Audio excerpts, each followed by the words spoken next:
In the next edition of It's About Money, my guest will be Brad Van Auken. He is a global brand consultant and author of Brand Aid, the Greater Rochester area brand. Stay tuned for the next edition of It's About Money.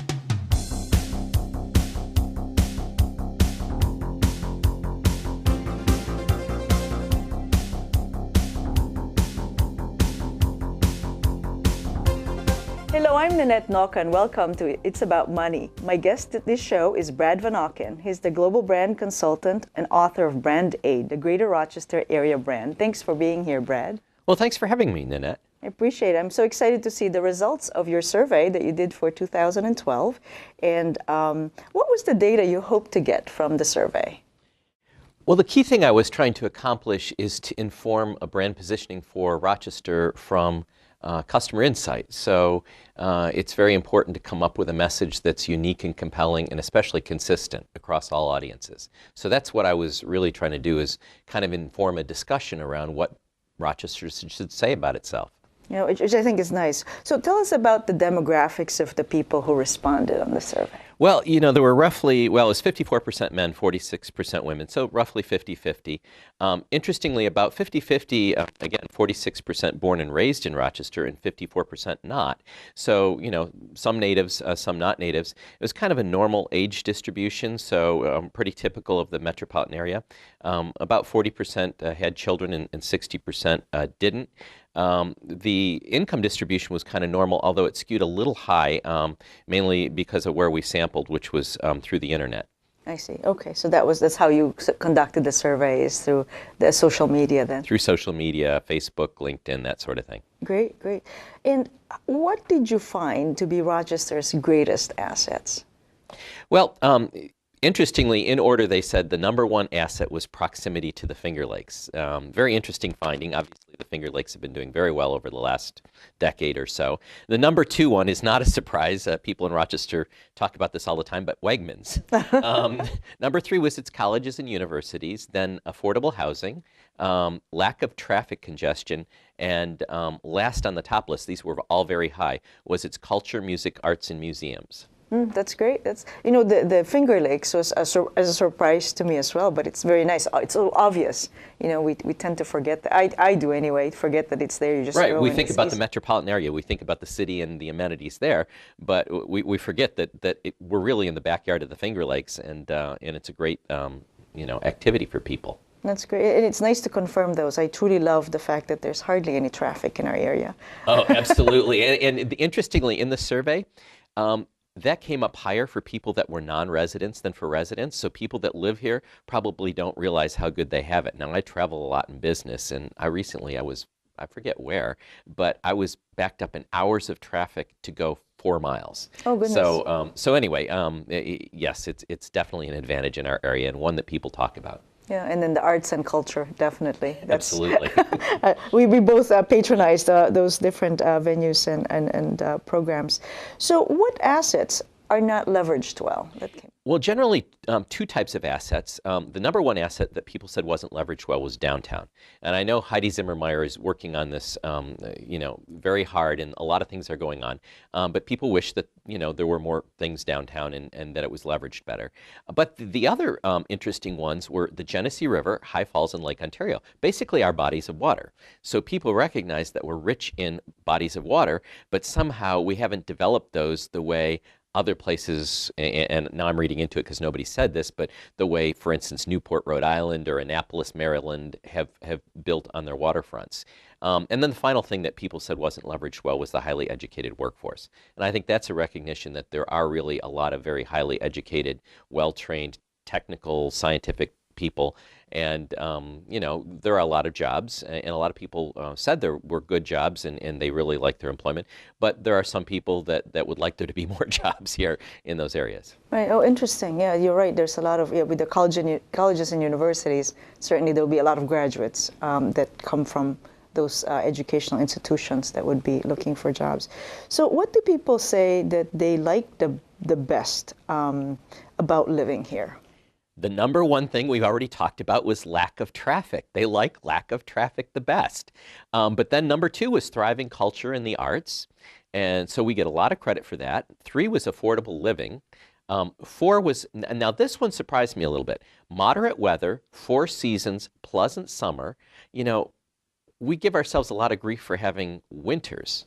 Minneapolis has colder winters. All the cities in Canada have colder winters, and I've spent time in Moscow, and I'll tell you, no place is colder than Moscow during the winter.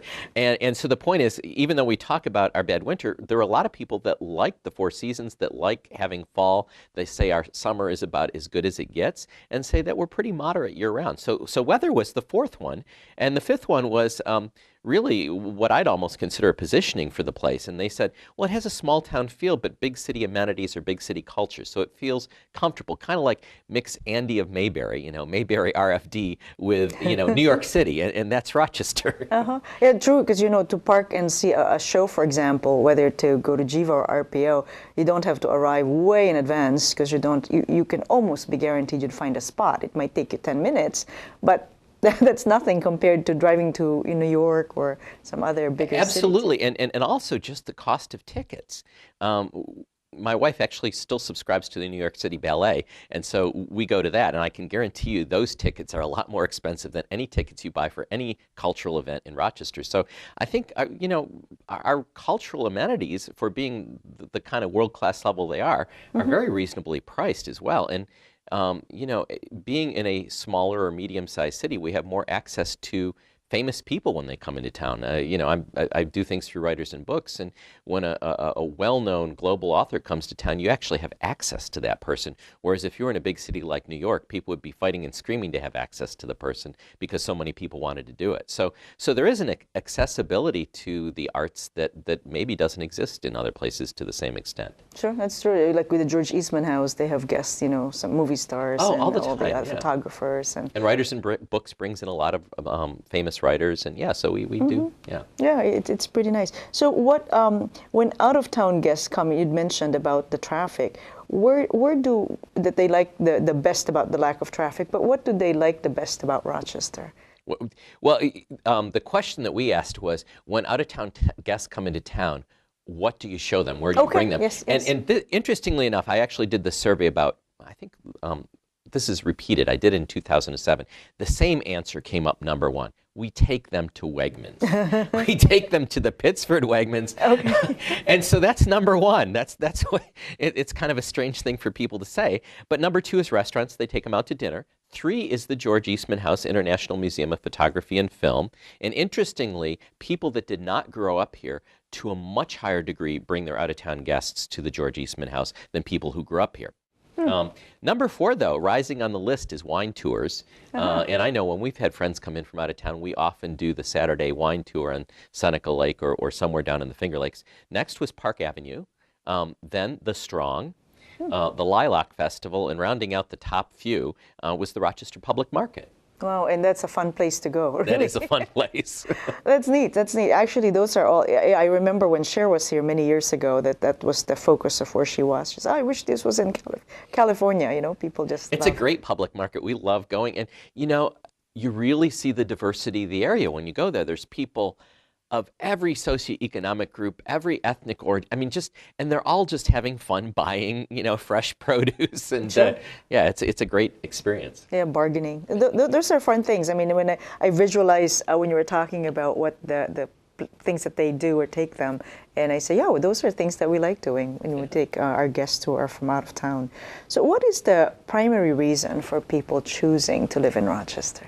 Now, this is interesting. People answered this survey, and we've done some other place branding through my brand consultancy, are very similar to what everybody says anywhere. And the number 1 thing is good job opportunities. You know, a job is going to bring a person to a place. If I get a great job, I might move there, as long as the place isn't just horrible. I see. Number 2 is good medical care. 3 is affordable housing. 4 is low crime. 5 is good school systems. Next is low cost of living, and rounding out the top few is attractive neighborhoods. So that's what people look for. I mean, it's kind of, in my mind, the basics, the nuts and bolts, you know. We want to have a good life, and that's what causes us to have a good life.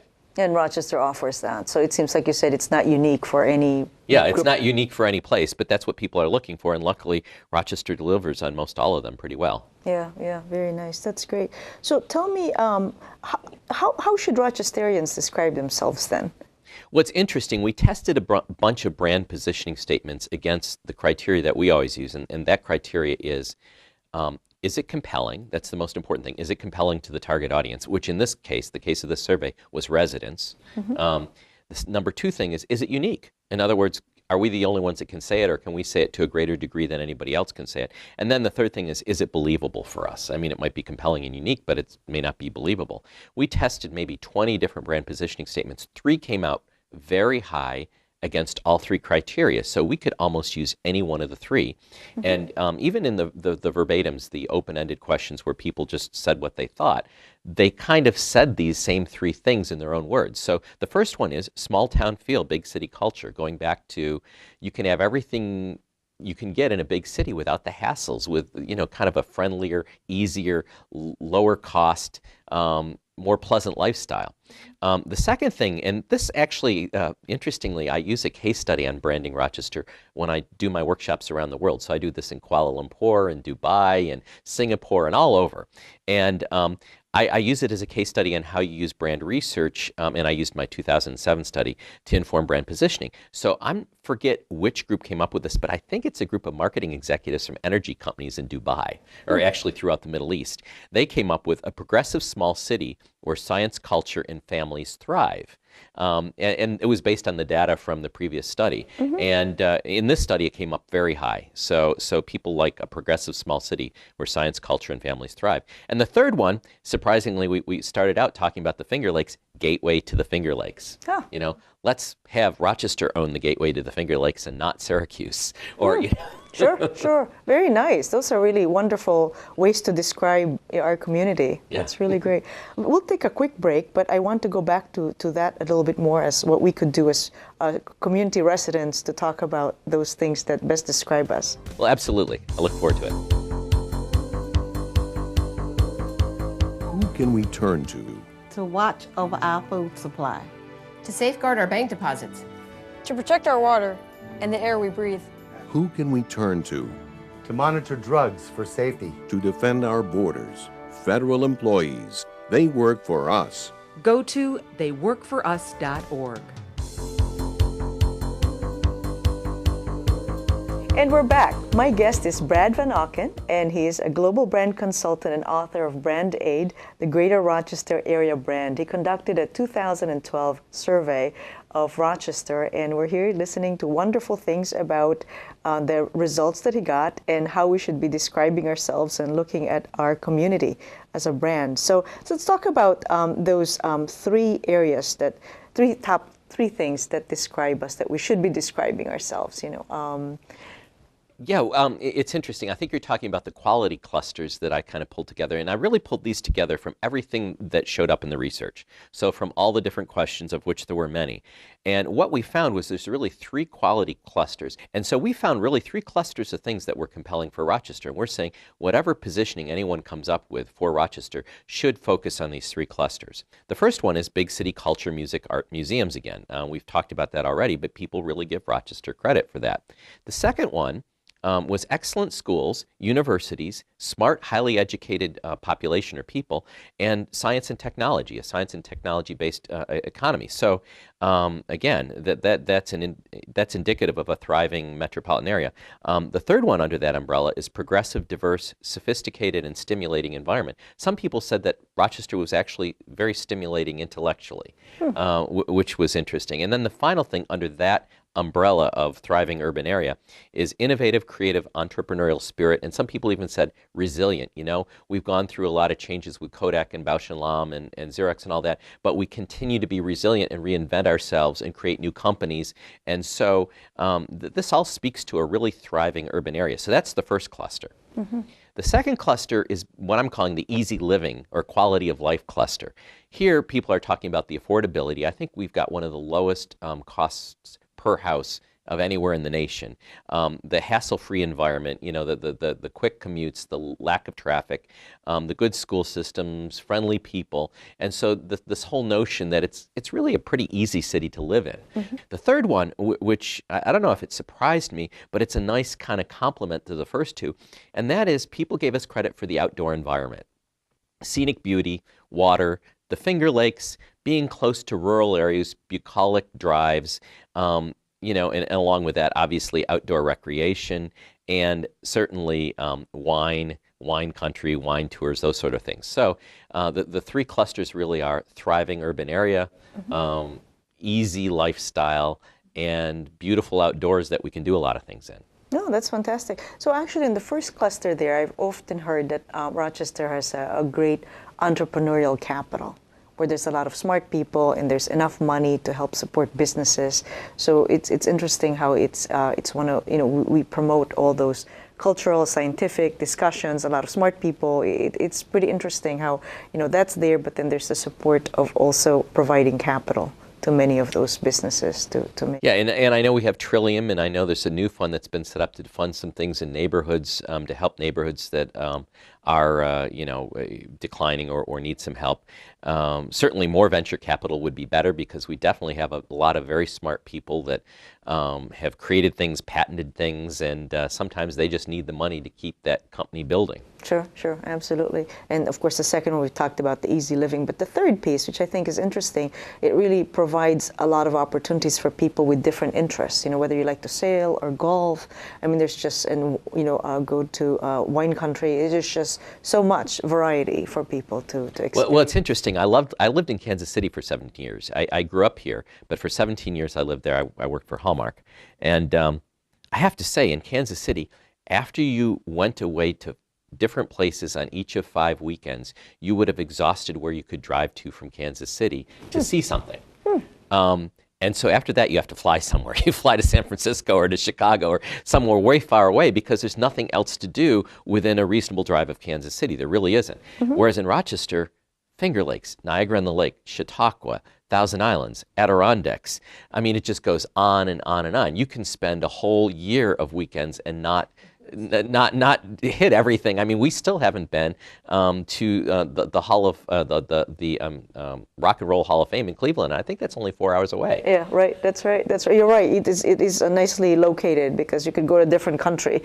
Yeah, you can be in Toronto in 3 hours. That's right. So that's really neat that those quality clusters are described that way. It's easy to look at the way our community thrives and how it's described. So, is there any results surprising to you? Yes, there was one result that was incredibly surprising to me, and that was that boating, and parenthetically nightlife, is much more important to Rochester natives than it is to people that moved here from somewhere else. And so maybe people who grew up here are just more used to the water, or maybe people that come from out of town are really coming from jobs, which, by the way, our data also shows that 29% of the people came here for a job and 11% came here because of a spouse's job. So that's full 40% of the people that live here right now came here because of a job. So water is less important, and maybe if they really wanted water, they would have moved to you know, Annapolis or Newport or San Diego or somewhere. The other thing that I kind of knew about, but this research really reinforces it.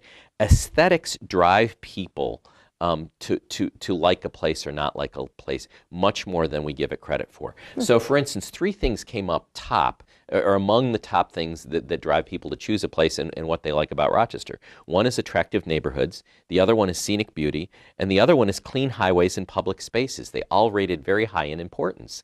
So interestingly, I know I go to some of the events with the Rochester Regional Design Center, funded by the Community Foundation and Urban Planning, and they really think about, they do the neighborhood charrettes, and how are we going to make this a neighborhood that's thriving for the people here, and how do we make it aesthetically pleasing?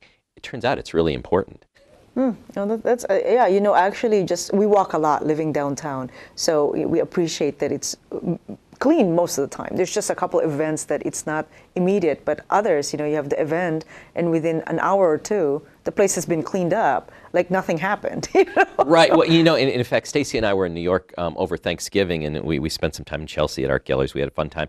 New York was a little dirtier than I remember it in the past few years, and maybe it's Bloomberg versus Giuliani. I mean, I don't know, I don't know what it is. But coming from Rochester, actually, New York seemed a little dirty this time. That's interesting. When people spruce up their homes, I suppose that also is part of the beauty of that people look at the new painting, whatever, the new buildings. Yeah, pride in your community, and it's just nice. Oh, cool. That's great. That's great. Were there results that were most predictable? What were they?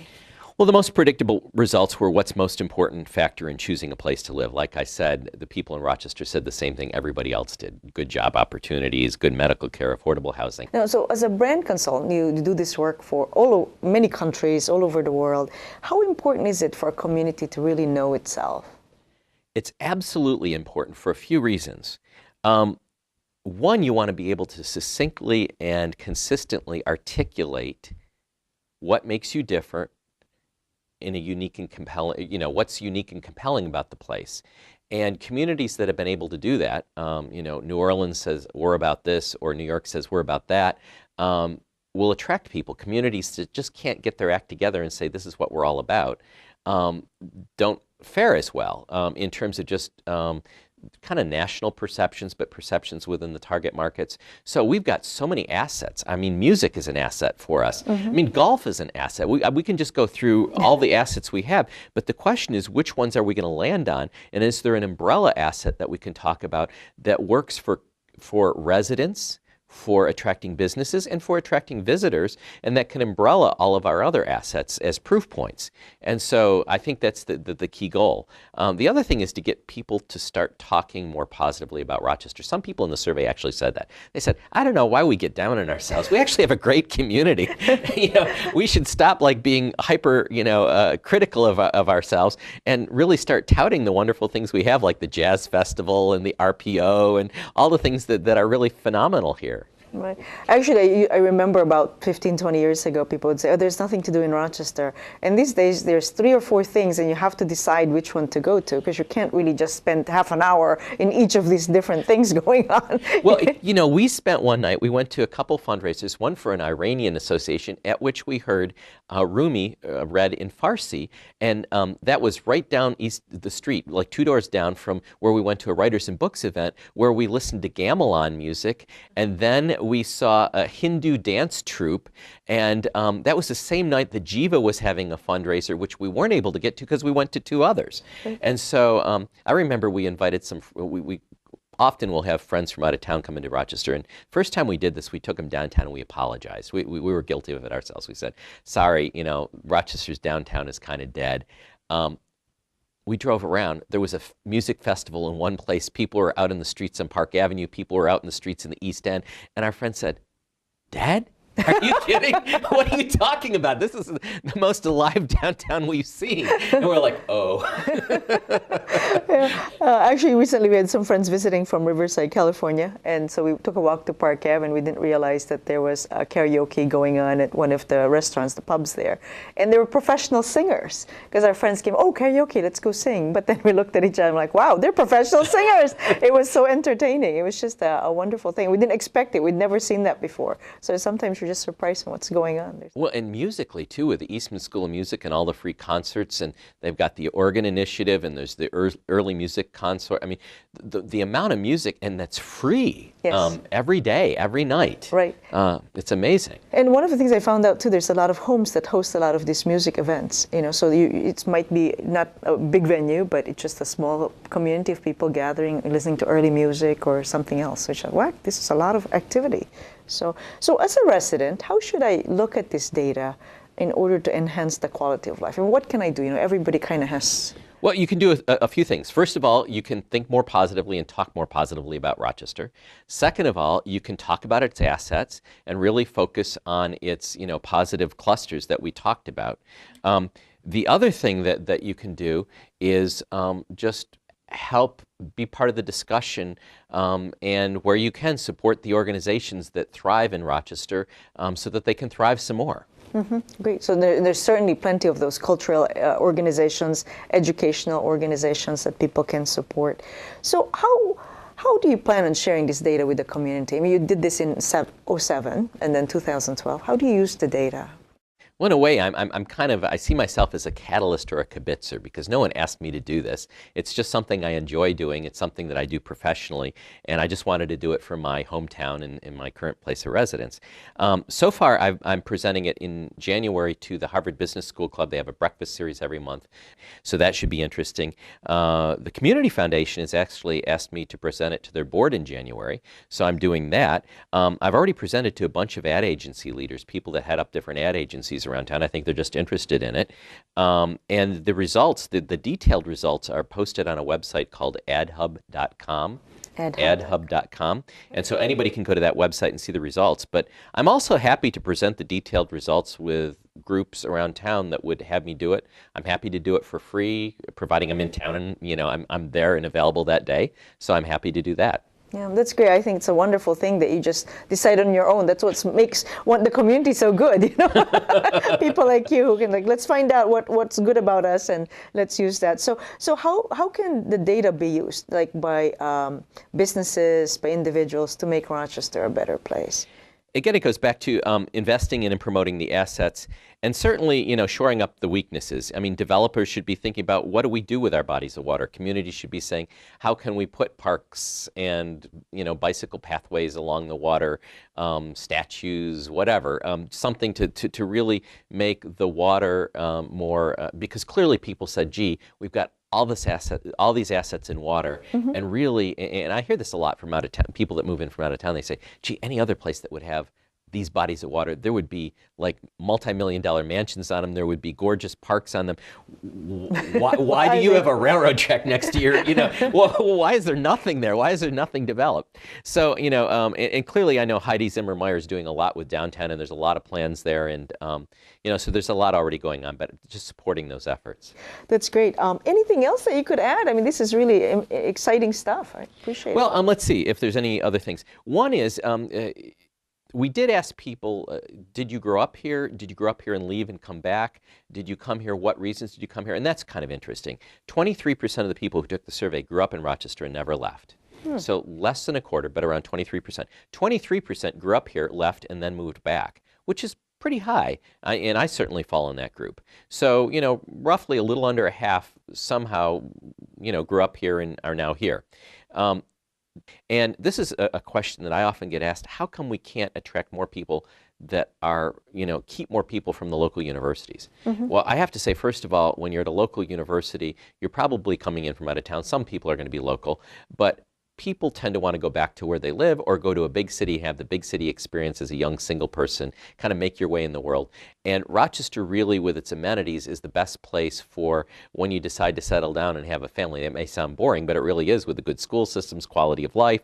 And so we're more likely to attract people after they've spent a few years in New York City or San Francisco or Boston, and then they'll come back.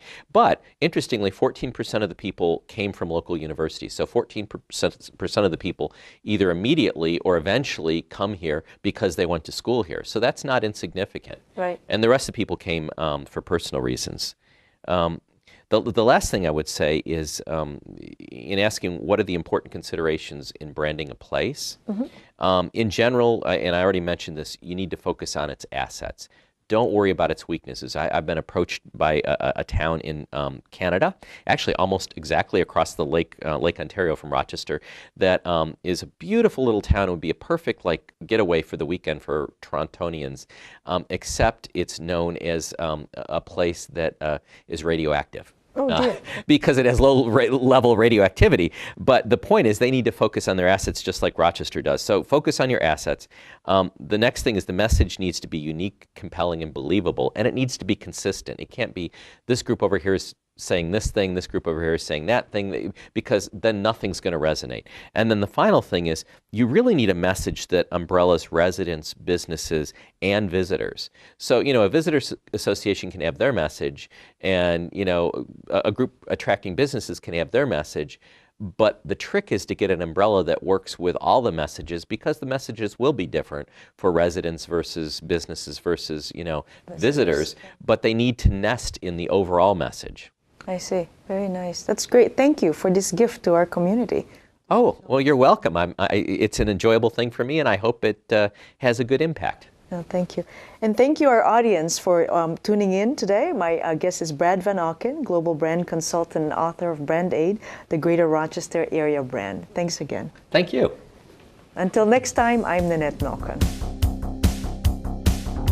Thanks for tuning in to today's show. If you have any questions for It's About Money, please email Nannette at nnocon@aol.com.